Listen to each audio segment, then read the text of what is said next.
Nizamabad voter card లేని ఓటర్లు polling కేంద్రాల వద్ద మీ యొక్క గుర్తింపు పత్రాలను తీసుకెళ్లి చూపించాలని కలెక్టర్ రాజీవ్ గాంధీ హనుమంత్ అన్నారు.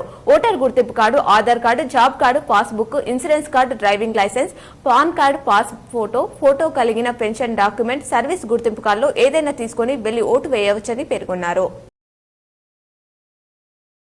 నేటితో సార్వత్రిక ఎన్నికల ప్రచారానికి తెరపడనుంది. ఇవాళ సాయంత్రం 6 గంటలకు మైకులు మూగబోనున్నాయి. మరో 48 గంటల్లో ఎన్నికల ప్రక్రియ ప్రారంభం కానుంది.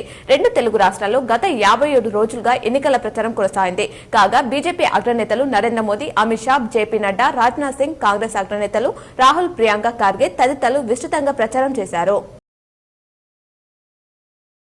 మాక్లూరు మండలం ముల్లంగి బొంకన్పల్లి గ్రామంలో కాంగ్రెస్ ఆర్మూర్ ఇన్ఛార్జ్ వినయ్ రెడ్డి ఎన్నికల ప్రచారం చేశారు. 13న ఎంపీ అభ్యర్థిగా చేతి గుర్తుకు ఓటేసి జీవన్ రెడ్డిని గెలిపించాలన్నారు. సాలూరాం మండల కేంద్రంలో బీఆర్ఎస్ ఎంపీ అభ్యర్థి బాజిరెడ్డి గోవర్ధన్ ను ఎన్నికల ప్రచారం నిర్వహించారు. రానున్న ఎన్నికల్లో ఆశీర్వదించండి, మీ సేవకుడిగా పనిచేస్తానని కోరారు.